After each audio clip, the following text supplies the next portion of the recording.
मेरे प्यारे देशवासियों, नमस्कार। आज 2025 की पहली मन की बात हो रही है। आप लोगों ने एक बात जरूर नोटिस की होगी, हर बार मन की बात महीने के आखिरी रविवार को होती है, लेकिन इस बार हम एक सप्ताह पहले चौथे रविवार के बजाय तीसरे रविवार को ही मिल रहे हैं, क्योंकि अगले सप्ताह रविवार के दिन ही गणतंत्र दिवस है। मैं सभी देशवासियों को गणतंत्र दिवस की अग्रिम शुभकामनाएं देता हूं। साथियों, इस बार का गणतंत्र दिवस बहुत विशेष है। ये भारतीय गणतंत्र की 75वीं वर्षगांठ है। इस वर्ष संविधान लागू होने के 75 साल हो रहे हैं। मैं संविधान सभा के उन सभी महान व्यक्तित्वों को नमन करता हूं, जिन्होंने हमें हमारा पवित्र संविधान दिया। संविधान सभा के दौरान अनेक विषयों पर लंबी लंबी चर्चाएं हुई। वो चर्चाएं संविधान सभा के सदस्यों के विचार, उनकी वो वाणी हमारी बहुत बड़ी धरोहर है। आज मन की बात में मेरा प्रयास है कि आपको कुछ महान नेताओं की ओरिजिनल आवाज सुनाऊं।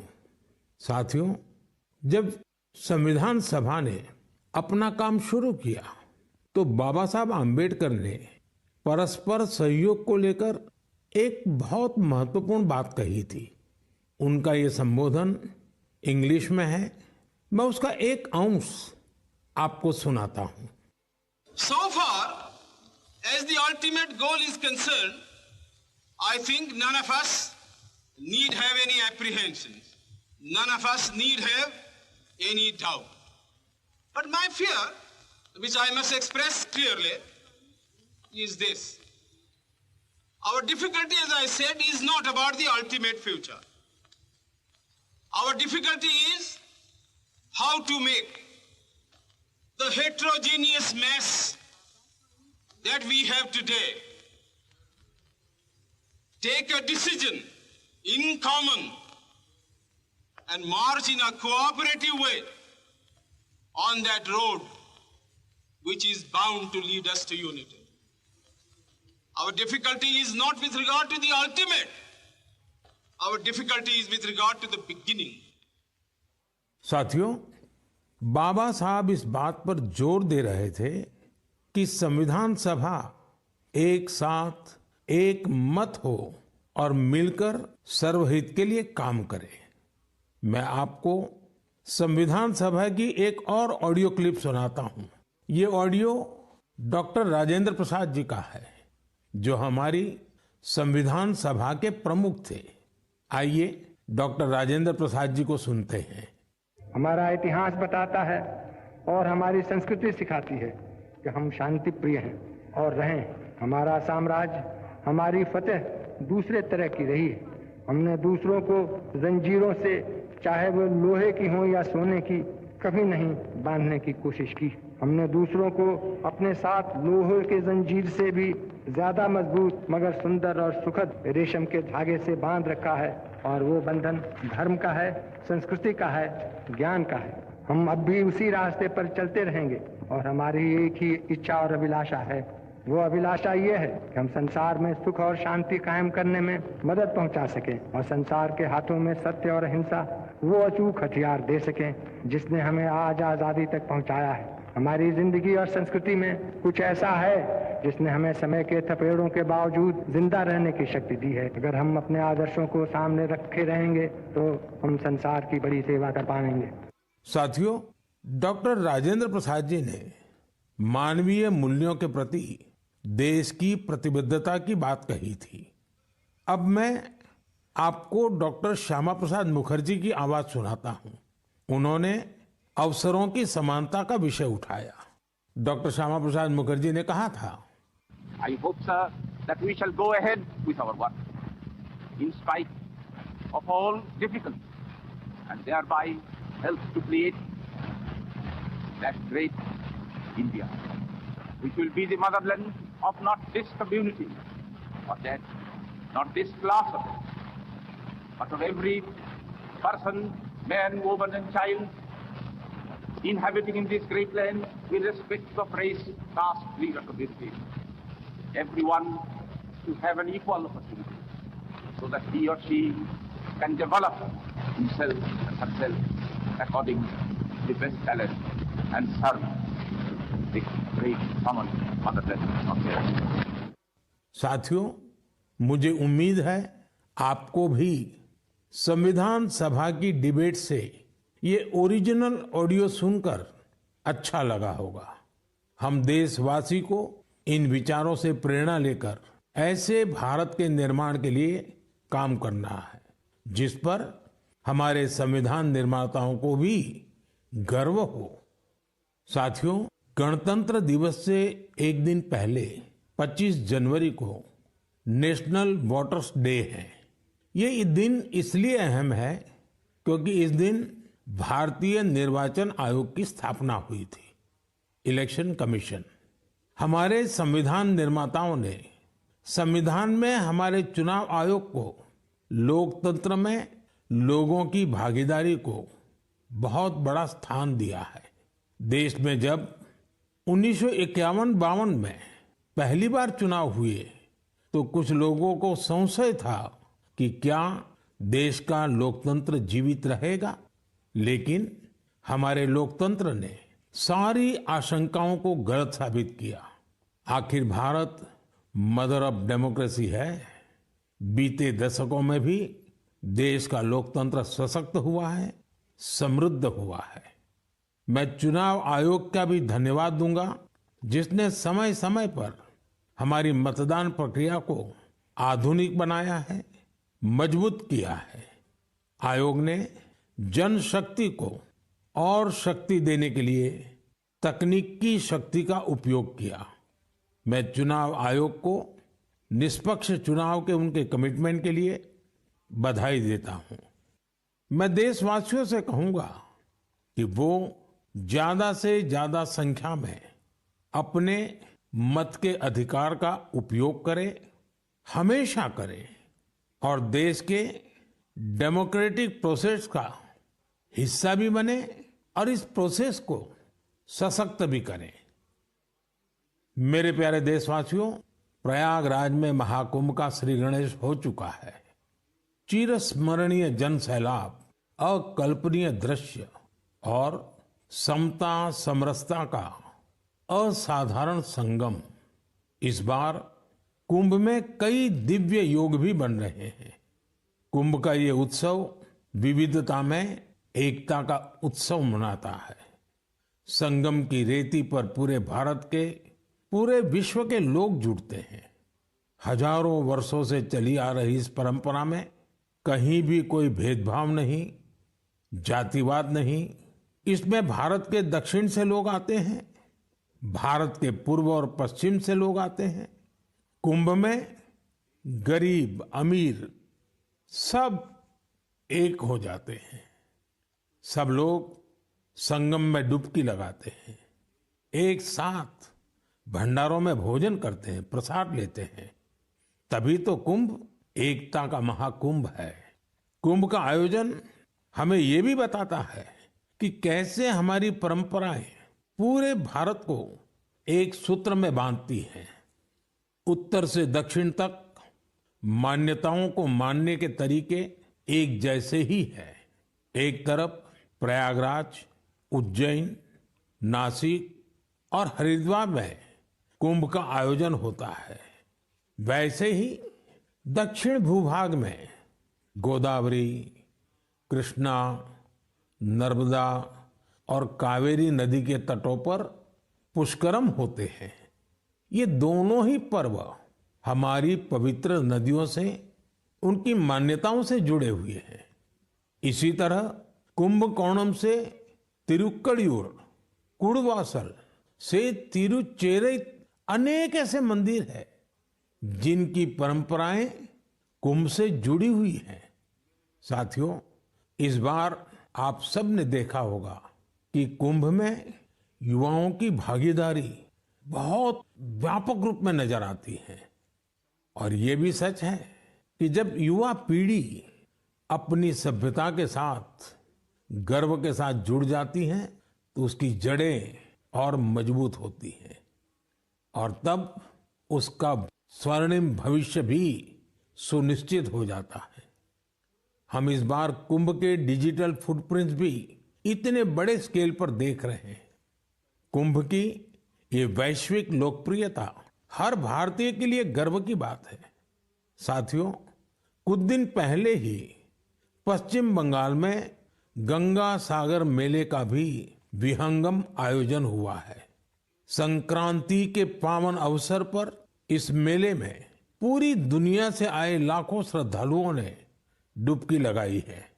कुंभ, पुष्करम और गंगा सागर मेला हमारे ये पर्व हमारे सामाजिक मेलजोल को, सद्भाव को, एकता को बढ़ाने वाले पर्व हैं। ये पर्व भारत के लोगों को भारत की परंपराओं से जोड़ते हैं और जैसे हमारे शास्त्रों ने संसार में धर्म, अर्थ, काम, मोक्ष चारों पर बल दिया है, वैसे ही हमारे पर्वों और परंपराएं भी आध्यात्मिक, सामाजिक, सांस्कृतिक और आर्थिक हर पक्ष को भी सशक्त करते हैं। साथियों, इस महीने हमने पौष शुक्ल द्वादशी के दिन रामलला के प्राण प्रतिष्ठा पर्व की पहली वर्षगांठ मनाई है। इस साल पौष शुक्ल द्वादशी 11 जनवरी को पड़ी थी। इस दिन लाखों राम भक्तों ने अयोध्या में रामलला के साक्षात दर्शन कर उनका आशीर्वाद लिया। प्राण प्रतिष्ठा की ये द्वादशी भारत की सांस्कृतिक चेतना की पुनः प्रतिष्ठा की द्वादशी है। इसलिए पौष शुक्ल द्वादशी का ये दिन एक तरह से प्रतिष्ठा द्वादशी का दिन भी बन गया है।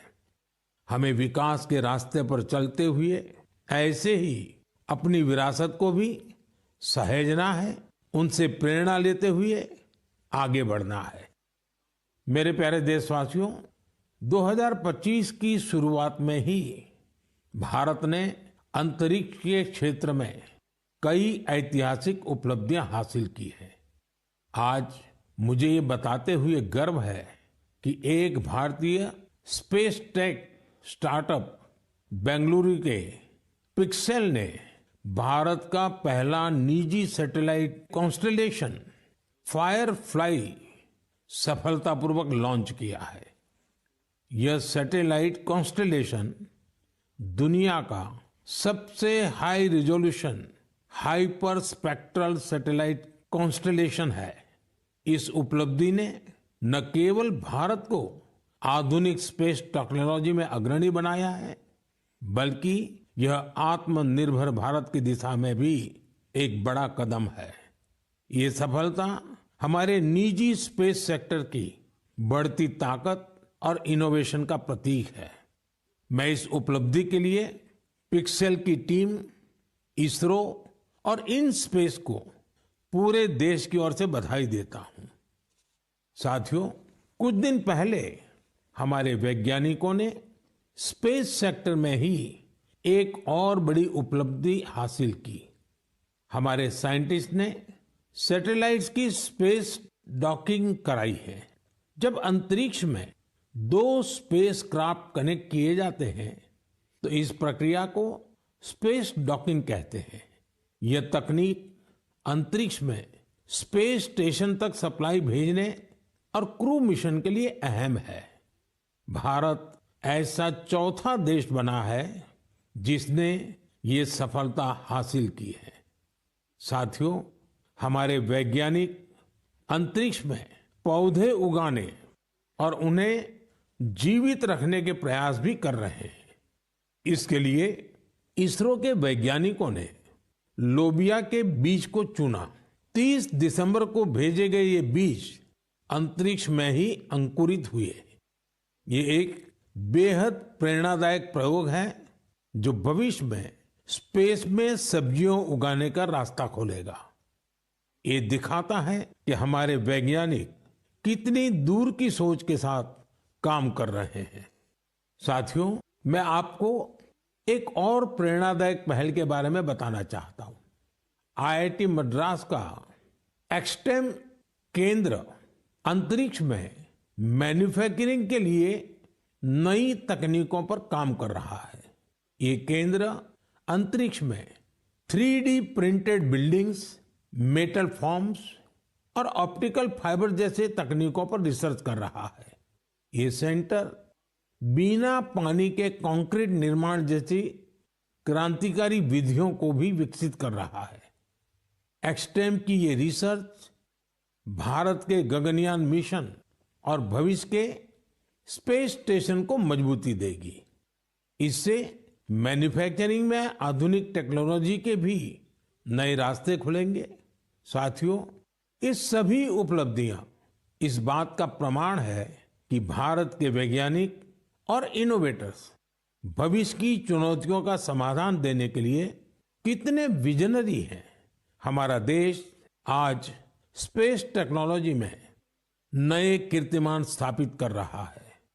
मैं भारत के वैज्ञानिकों, इनोवेटर्स और युवा उद्यमियों को पूरे देश की ओर से शुभकामनाएं देता हूं। मेरे प्यारे देशवासियों, आपने कई बार इंसानों और जानवरों के बीच गजब की दोस्ती की तस्वीरें देखी होगी। आपने जानवरों की वफादारी की कहानियां सुनी होगी। जानवर पालतू हो या जंगल में रहने वाले पशु, इंसानों से उनका नाता कई बार हैरान कर देता है। जानवर भले बोल नहीं पाते, लेकिन उनकी भावनाओं को, उनके हाव भाव को इंसान भली भांति भांप लेते हैं। जानवर भी प्यार की भाषा को समझते हैं, उसे निभाते भी हैं। मैं आपसे असम का एक उदाहरण साझा करना चाहता हूं। असम में एक जगह है नौगांव। नौगांव हमारे देश की महान विभूति श्रीमद शंकर देव जी का जन्म स्थान भी है। यह जगह बहुत ही सुंदर है। यहाँ हाथियों का भी एक बड़ा ठिकाना है। इस क्षेत्र में कई घटनाएं देखी जा रही थी जहां हाथियों के झुंड फसलों को बर्बाद कर देते थे। किसान परेशान रहते थे, जिससे आसपास के करीब 100 गांवों के लोग बहुत परेशान थे। लेकिन गांव वाले हाथियों की भी मजबूरी समझते थे। उन्हें पता था कि हाथी भूख मिटाने के लिए खेतों का रुख कर रहे हैं, इसलिए गांव वालों ने इसका समाधान निकालने की सोची। गांव वालों की एक टीम बनी जिसका नाम था हाथी बंधु। हाथी बंधुओं ने सूझबूझ दिखाते हुए करीब 800 बीघा बंजर भूमि पर एक अनूठी कोशिश की। यहाँ गांव वालों ने आपस में मिलजुल कर नेपियर ग्रास लगाई। इस घास को हाथी बहुत पसंद करते हैं। इसका असर ये हुआ कि हाथियों ने खेतों की ओर जाना कम कर दिया। यह हजारों गांव वालों के लिए बहुत राहत की बात है। उनका ये प्रयास हाथियों को भी खूब भाया है। साथियों, हमारी संस्कृति और विरासत हमें आसपास के पशु पक्षियों के साथ प्यार से रहना सिखाती है। ये हम सभी के लिए बहुत खुशी की बात है कि बीते 2 महीनों में हमारे देश में 2 नए टाइगर रिजर्व्स जुड़े हैं। इनमें से एक है छत्तीसगढ़ में गुरु घासीदास तमोर पिंगला टाइगर रिजर्व और दूसरा है एमपी में रातापानी टाइगर रिजर्व। मेरे प्यारे देशवासियों, स्वामी विवेकानंद जी ने कहा था, जिस व्यक्ति में अपने आइडिया को लेकर जुनून होता है वही अपने लक्ष्य को हासिल कर पाता है। किसी आइडिया को सफल बनाने के लिए हमारा पैशन और डेडिकेशन सबसे जरूरी होता है। पूरी लगन और उत्साह से ही इनोवेशन, क्रिएटिविटी और सफलता का रास्ता अवश्य निकलता है।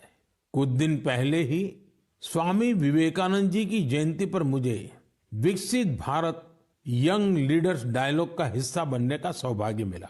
यहाँ मैंने देश के कोने कोने से आए युवा साथियों के साथ अपना पूरा दिन बिताया। युवाओं ने स्टार्टअप्स, कल्चर, विमेन, यूथ और इंफ्रास्ट्रक्चर जैसे कई सेक्टर्स को लेकर अपने आइडियाज शेयर किए। यह कार्यक्रम मेरे लिए बहुत यादगार रहा। साथियों, कुछ दिन पहले ही स्टार्टअप इंडिया के 9 साल पूरे हुए हैं। हमारे देश में जितने स्टार्टअप्स 9 साल में बने हैं, उनमें से आधे से ज्यादा टियर 2 और टियर 3 शहरों से हैं। और जब ये सुनते हैं तो हर हिंदुस्तानी का दिल खुश हो जाता है। यानी हमारा स्टार्टअप कल्चर बड़े शहरों तक ही सीमित नहीं है।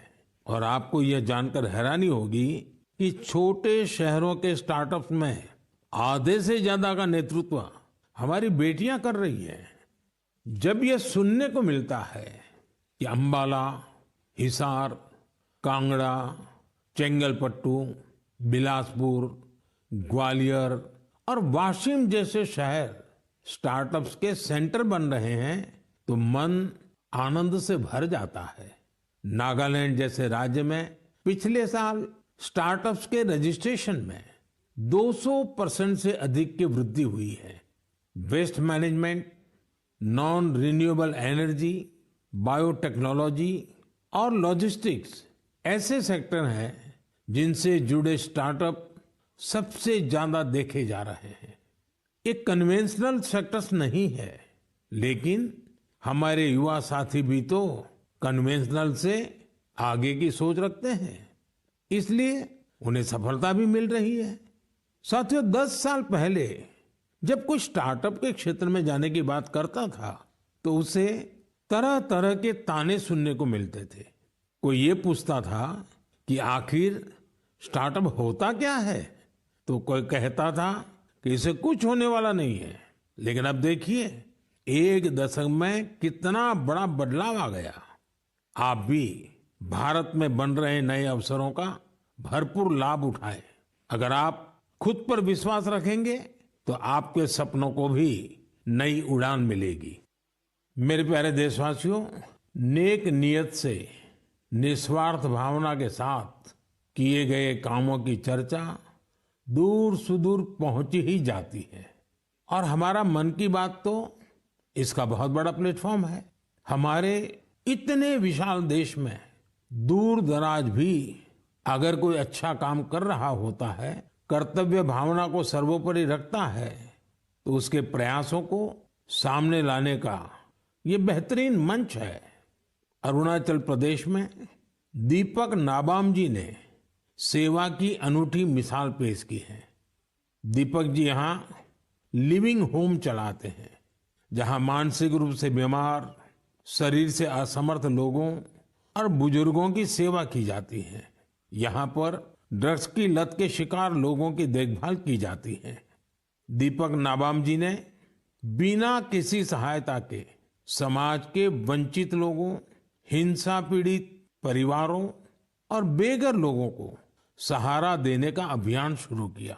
आज उनकी सेवा ने एक संस्था का रूप ले लिया है।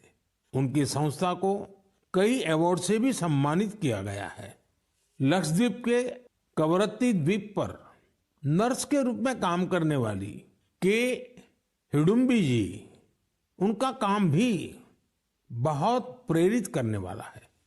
आपको ये जानकर हैरानी होगी कि वो 18 वर्ष पहले सरकारी नौकरी से रिटायर हो चुकी हैं, लेकिन आज भी उसी करुणा और स्नेह के साथ लोगों की सेवा में जुटी हैं जैसे वो पहले करती थी। लक्षद्वीप के ही केजी मोहम्मद जी के प्रयास ये भी अद्भुत है। उनकी मेहनत से मिनिकॉय द्वीप का मरीन इकोसिस्टम मजबूत हो रहा है।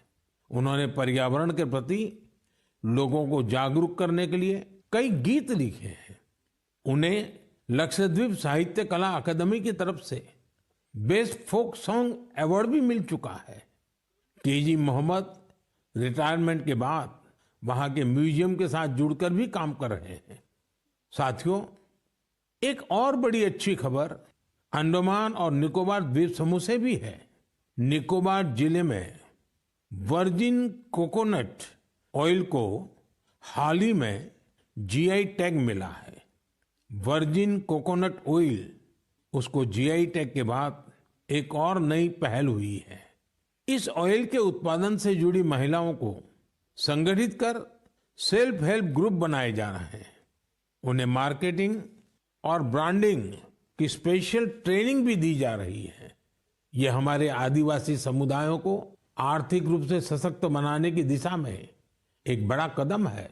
मुझे विश्वास है भविष्य में निकोबार का वर्जिन कोकोनट ऑयल दुनिया भर में धूम मचाने वाला है और इसमें सबसे बड़ा योगदान अंडमान और निकोबार के महिला सेल्फ हेल्प ग्रुप का होगा। मेरे प्यारे देशवासियों, पल भर के लिए आप एक दृश्य की कल्पना कीजिए। कोलकाता में जनवरी का समय है, दूसरा विश्व युद्ध अपने चरम पर है और इधर भारत में अंग्रेजों के खिलाफ गुस्सा उफान पर है। इसकी वजह से शहर में चप्पे चप्पे पर पुलिस वालों की तैनाती है। कोलकाता के बीचों बीच एक घर के आसपास पुलिस की मौजूदगी ज्यादा चौकस है। इसी बीच लंबा ब्राउन कोट, पैंट और काली टोपी पहने हुए एक व्यक्ति रात के अंधेरे में एक बंगले से कार लेकर बाहर निकलता है। मजबूत सुरक्षा वाली कई चौकियों को पार करते हुए वो एक रेलवे स्टेशन गोमो पहुंच जाता है। ये स्टेशन अब झारखंड में है। यहां से एक ट्रेन पकड़कर वो आगे के लिए निकलता है।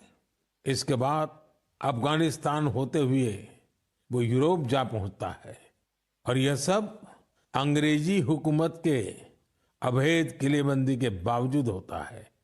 साथियों, ये कहानी आपको फिल्मी सीन जैसी लगती होगी। आपको लग रहा होगा इतनी हिम्मत दिखाने वाला व्यक्ति आखिर किस मिट्टी का बना होगा। दरअसल ये व्यक्ति कोई और नहीं, हमारे देश की महान विभूति नेताजी सुभाष चंद्र बोस थे। 23 जनवरी यानी उनकी जन्म जयंती को अब हम पराक्रम दिवस के रूप में मनाते हैं। उनके शौर्य से जुड़ी इस गाथा में भी उनके पराक्रम की झलक मिलती है। कुछ साल पहले मैं उनके उसी घर में गया था जहां से वे अंग्रेजों को चकमा देकर निकले थे। उनकी वो कार अभी वहां मौजूद है। वो अनुभव मेरे लिए बहुत ही विशेष रहा। सुभाष बाबू एक विजनरी थे। साहस तो उनके स्वभाव में रचा बसा था। इतना ही नहीं, वे बहुत कुशल प्रशासक भी थे। महज 27 साल की उम्र में वो कोलकाता कॉरपोरेशन के चीफ एग्जीक्यूटिव ऑफिसर बने और उसके बाद उन्होंने मेयर की जिम्मेदारी भी संभाली। एक प्रशासक के रूप में भी उन्होंने कई बड़े काम किए। बच्चों के लिए स्कूल, गरीब बच्चों के लिए दूध का इंतजाम और स्वच्छता से जुड़े उनके प्रयासों को आज भी याद किया जाता है। नेताजी सुभाष का रेडियो के साथ भी गहरा नाता रहा है। उन्होंने आजाद हिंद रेडियो की स्थापना की थी, जिस पर उन्हें सुनने के लिए लोग बड़ी बेसब्री से प्रतीक्षा करते थे। उनके संबोधनों से विदेशी शासन के खिलाफ लड़ाई को एक नई ताकत मिलती थी। आजाद हिंद रेडियो पर अंग्रेजी, हिंदी, तमिल, बांग्ला, मराठी, पंजाबी, पश्तो और उर्दू में न्यूज बुलेटिन का प्रसारण होता था।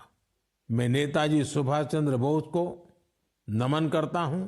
देश भर के युवाओं से मेरा आग्रह है कि वे उनके बारे में अधिक से अधिक पढ़ें और उनके जीवन से निरंतर प्रेरणा ले। साथियों, मन की बात का ये कार्यक्रम हर बार मुझे राष्ट्र के सामूहिक प्रयासों से, आप सबकी सामूहिक इच्छा शक्ति से जोड़ता है। हर महीने मुझे बड़ी संख्या में आपके सुझाव, आपके विचार मिलते हैं और हर बार इन विचारों को देखकर विकसित भारत के संकल्प पर मेरा विश्वास और बढ़ता है। आप सब इसी तरह अपने अपने काम से भारत को सर्वश्रेष्ठ बनाने के लिए प्रयास करते रहें। इस बार की मन की बात में फिलहाल इतना ही। अगले महीने फिर मिलेंगे। भारतवासियों की उपलब्धियां, संकल्पों और सिद्धियों की नई गाथाओं के साथ। बहुत बहुत धन्यवाद। नमस्कार।